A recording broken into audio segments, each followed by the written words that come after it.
Good afternoon, friends of events and tourism. So this afternoon we are going to talk a little bit about food and beverage here in Riviera Maya with a great guest, Chef Federico Lopez. Thank you so much for being here today. Hello, everybody. It's a pleasure to be with you and to join to your fellow friends and customers. Thank you for the invitation. Thank you very much, Chef. So I would like, before we start, that you tell us a little bit more about you, about your path, how you start in the event. And I know you are a great professional. Well, as any other chef, maybe we started in early years. I started at the age of 15 working in restaurants, but I really started more professional when I was 18 at Nico Hotels in Ciudad de Mexico, where I started really in the catering department, in the banquet department. I was a trainee for 2 years in the hotel in all the different kitchens. I had the opportunity to work in Celebrites, that in that time was one of the best French restaurants in the time. And from then I went to study to the CIA, to the Culinary Institute of America in Hyde Park, New York. As any other student, start working in catering and helping chefs to do banquets and helping chefs to do some side events. I remember once we went to United Nations and I was very excited to serve a catering inside there. Then I had the opportunity to move to Seville, Spain, in a World Fair Expo Universal in Seville, where definitely what we have is the time to work with a two-star Michelin chef in Jaun de Alzate. But again, we start doing some catering and more events and more weddings and more functions in that location. So I returned to Mexico City in the year 93 and I started my first catering company. In that time, I used to work with a small business, but a high couture, very luxury, very private events. I used to work with the government and especially with some very important people from Mexico.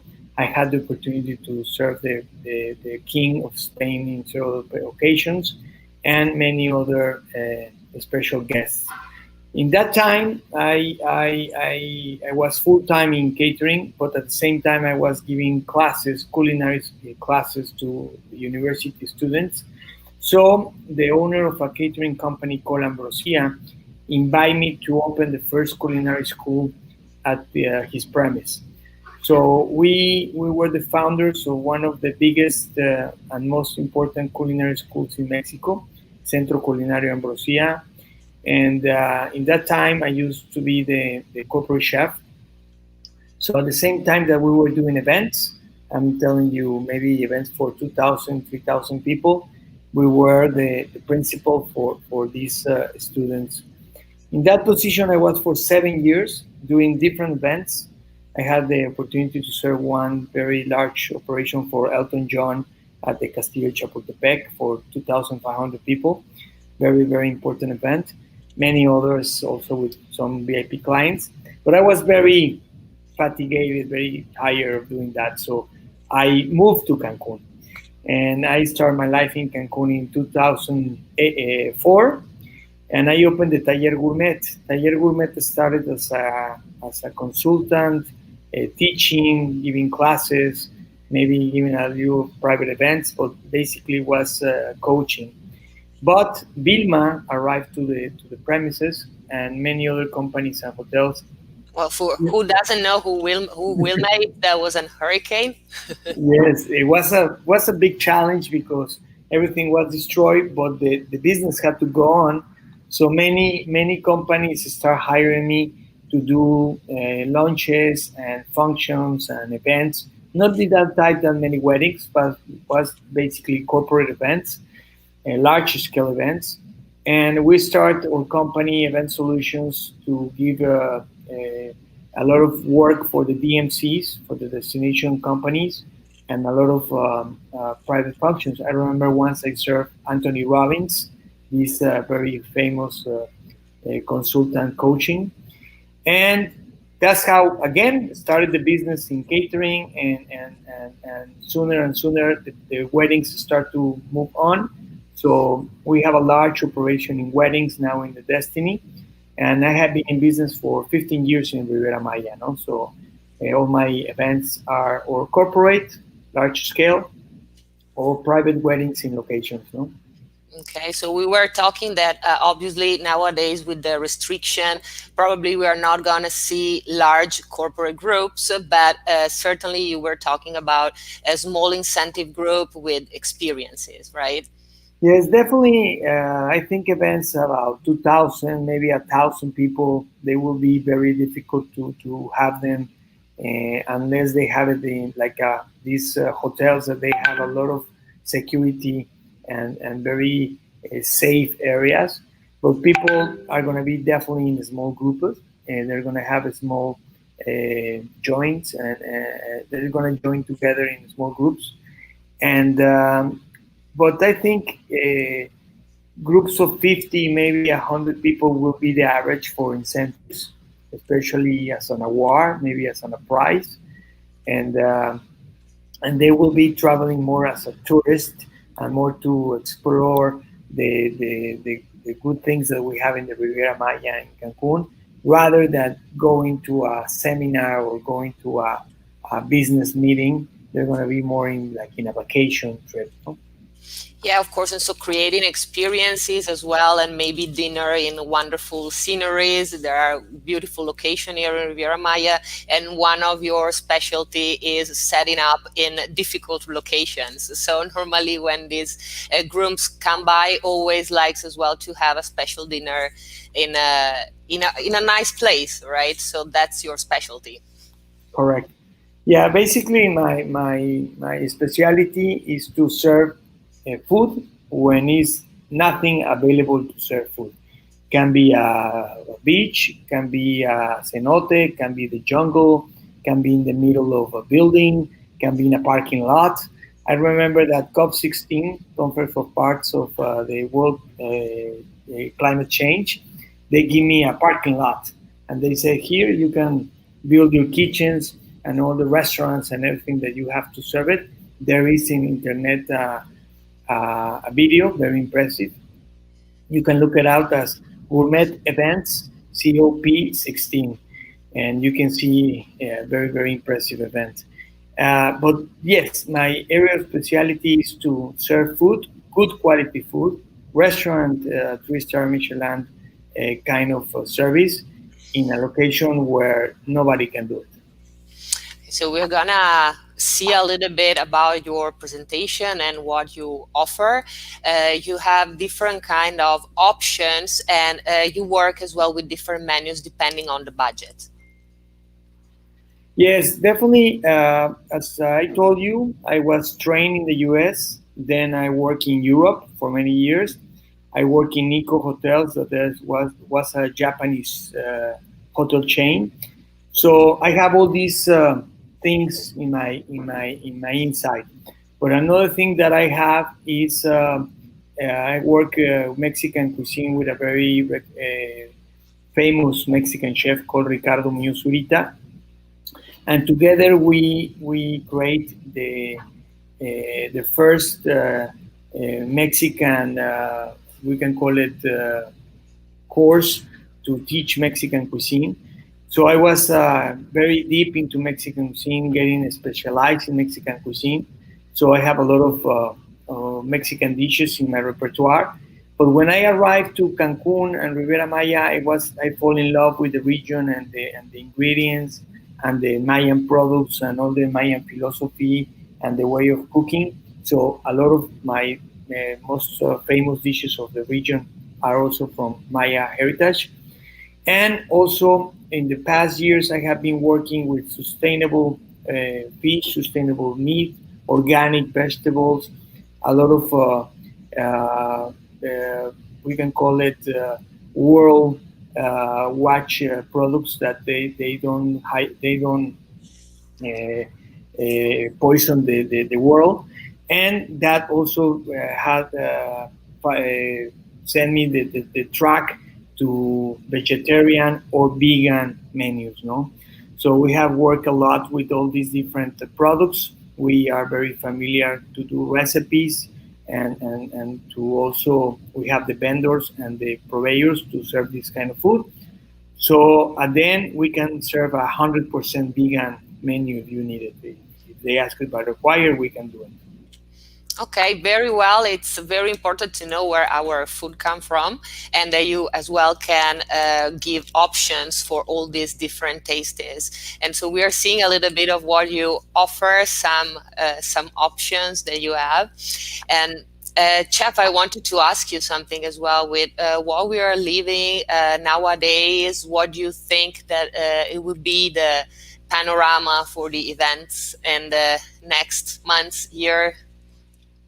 Well, I think the rest of the year they're gonna be really small groups. I think no larger than maybe 20, 30 persons per group.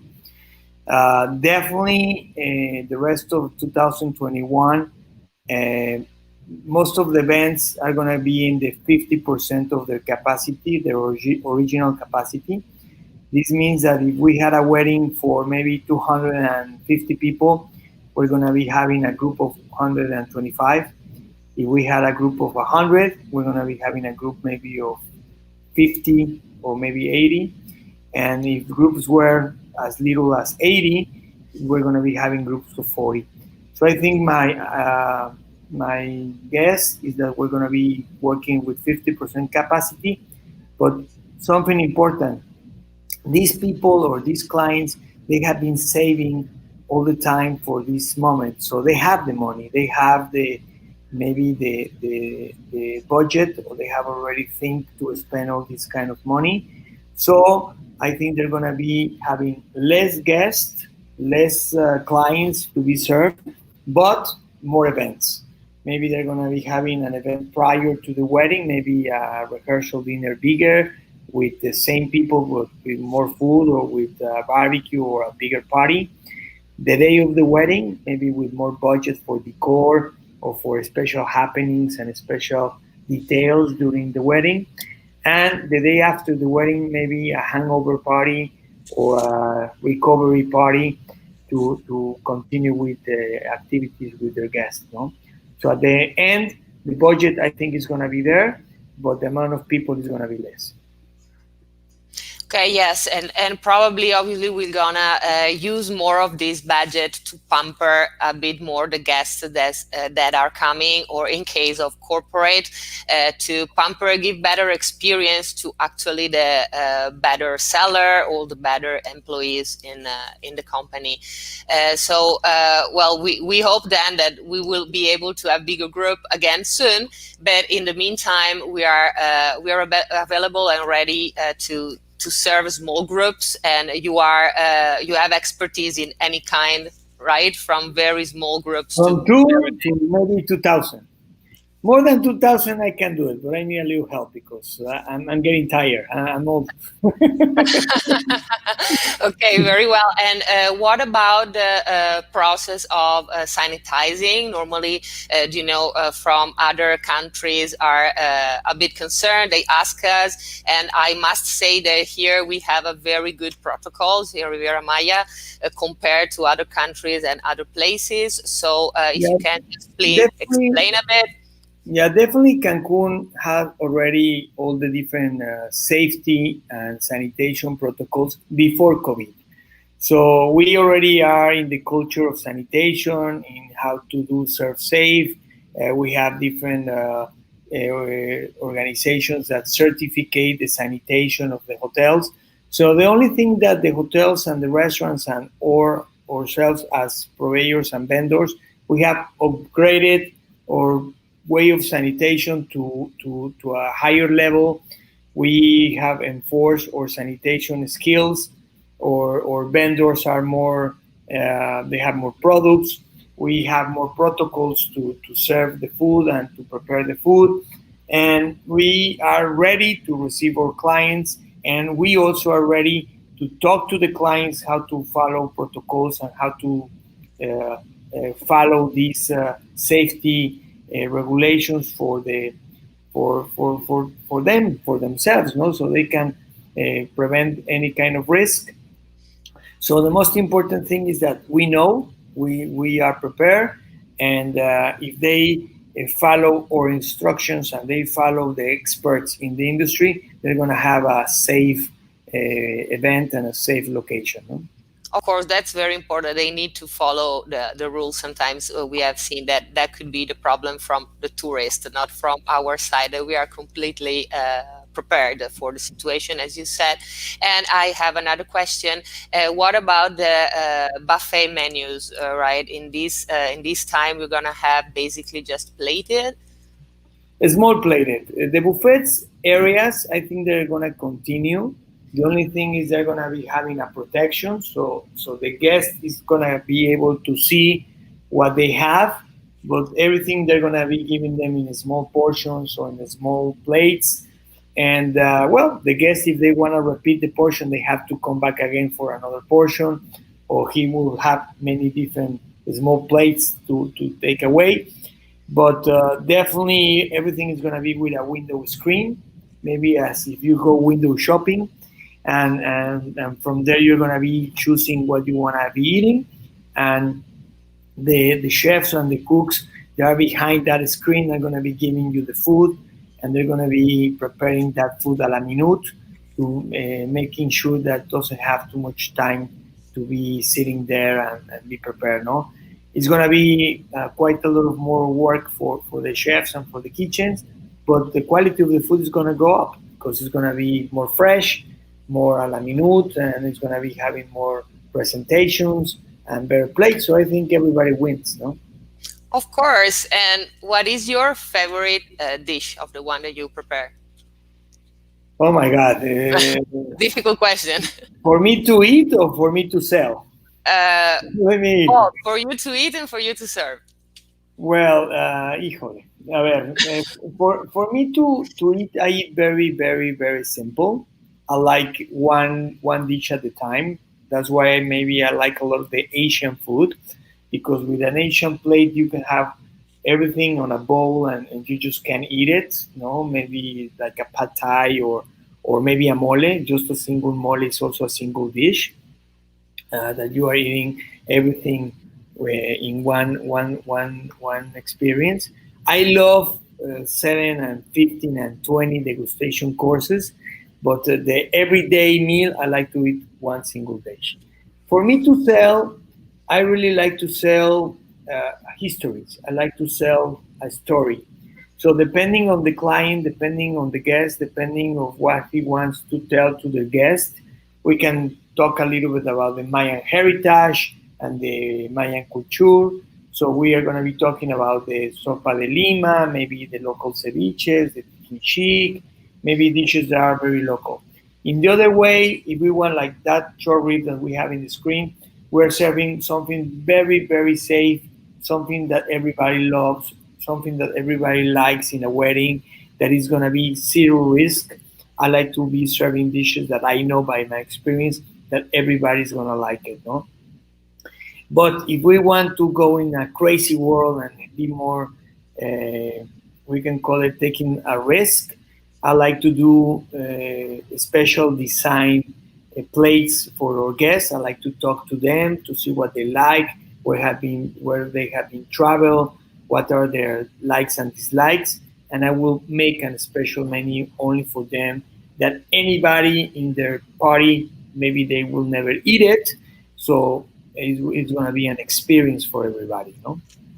Of course, that's great to know that you can make these experiences. And another question that I would like to know: what about the dessert?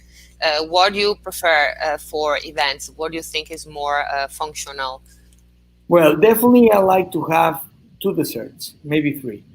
I like to have the first dessert to be served, something very fresh, maybe an ice cream or something very cold or very acidic, or maybe a soup like a mango mint soup, something to really refresh and to clean the palate from the rest of the meal. Then I like to be serving something with fruit. I like fruit, and I don't like too much cake, so I like more fresh fruit with maybe meringues or with something to really give a bite and be having something of acidity and freshness and a lot of aromas. And definitely, I like chocolate. And then we have to finish with chocolate, a very dark chocolate, very bitter, something very rich, because I always like to save a little bit of my red wine to finish the last sip of red wine with nice chocolate at the end. Okay, that's a nice tip. I love cacao and chocolate too. So the dark chocolate is my favorite. And wonderful to know. And about the drinks, the cocktails. I'm sure that you can as well create cocktails depending the situation and the couple or the client. And again, what is your favorite? Well, I like straight liquor. So I used to be for many years a vodka drinker. Then I become a gin drinker. But at the same time, I am a mezcal drinker. No, I love mezcal. Tequila, I don't really like it too much because it gets me too drunk, so I get away from it. So, because I like this kind of drinks, they're very easy to combine in a drink. Can be a straight single classic drink, or can be in a mixture of different combinations, maybe with a fruit or with fresh, tropical fruit, or like that one that you have raspberries, and the other one is maracuya margarita, can be a mango margarita. We have that one, the Pink Panther. I love it. The Pink Panther is guava with mezcal, and the guava drink is not very common, but it has this acidity at the same time. It's very perfume, and with the mezcal, it's really nice. So, but we can do anything. You have the Aperol We spritz. like doing it, so we can do I can anything. say. You can do anything, you know. Very interesting. I nearly don't drink alcohol, but I like mezcal with fruit You sometimes. should try. I never tried your guava, so You should try with a nice mezcal, because mezcal, if it's good, you will never have hangover. If it's bad, it's gonna be a terrible hangover. well, I'm a good guest for the event because I drink just one normally, so I'm a good guest. Okay. Okay, and I'm sure that you have as well a great expertise in wines too. Yes, I love wines. I love classic drinks like Negronis and margaritas, and of course a classic martini, a Gibson. It's always welcome. But because we're in a very hot climate and very hot area and very humid, of course, a very refreshing my passion fruit, or something really acidic as a lemonade with mint and a little vodka can be a very nice mojito. No? So definitely we can fresh. We have infusions and fresh waters. I work a lot with teas for non-alcoholic drinks. So we do fresh fruit drinks and infusion teas. That's very good. Sometimes when we have the wellness events, that is what they ask us a lot. All this kind of water and infusion after the yoga class or the meditation. Okay, it's very good to know that you have these options too. So, Chef, it was great to talk to you today and to get to know you a little bit more. There's something else that you would like to share with our followers? Well, to meet your experts, to meet your people that you have to trust us. You have to really know that we have been in business for many years. So I always say to my bride and groom that it's going to be the first time that they're going to get married, and we have married many couples over the years. So we know from A to Z what is going to happen. So they have to trust us. They have to let it go, or recommendations, and to listen to what we know. If we feel that the idea is something really great and we can do it, definitely we're going to do it, because we like to experience new ideas and to have new concepts.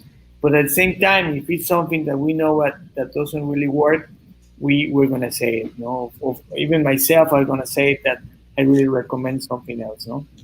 Yeah, for me too is the same. So it's very important that they take the time to talk with a professional before they decide. Because sometimes I get with couple or clients that have already booked the hotel or the location, and they didn't know exactly all the fees and all the restriction and maybe the distances. And so yes, it's very important that you get to talk with a professional before, so you will have a better idea of your budget, how you can use it, and really to get the best out of your event. Money is always important, and everybody wants to get the best with the less money possible. But I have something that sometimes is weird, but I always say it. It's like this company of cars, Volkswagen. They have the Seat, they have the Volkswagen, they have the Audi, and they have the Porsche. It's the same company, the same parts, maybe the same designers, maybe the same builders, but at the end, the quality is good quality. It doesn't mean that because some car is less expensive that the other one is going to be a bad product. The thing is that that product is designed for doing some kind of special requirements, and the other one does other things. Of So course. in my company, I have different levels of events, but if they have a limited budget because they want to use that budget for something else, it's okay. But they are going to be having a limited wedding, no?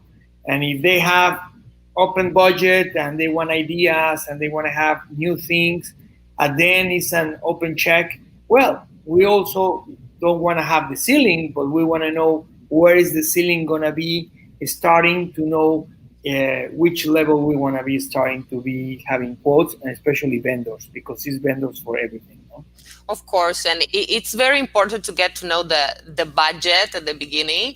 And for us in coordination as well is the same. We have different packages depending on what they need, because some people just need a consultation and they know already what they want. Maybe they come already with some There's uh, some move very fast, so some of them they know exactly what they want, and it's okay. exactly. And there It's are okay. other people that really can, they know, I don't know anything. I need you to guide me through everything. And so, well, we are here in both ways. We have different packages, different options. But yes, as you mentioned, I really recommend you all to talk with a professional before you take a decision on your event. And make sure it's a professional. Exactly. Make sure it's a professional. Okay. Thank you very much, Chef. I hope to see you around very soon in any event. Thank Okay. you very much. It's a pleasure, and thank you everybody for listening to our crazy ideas. Bye, Chef. Have a good day. Bye bye.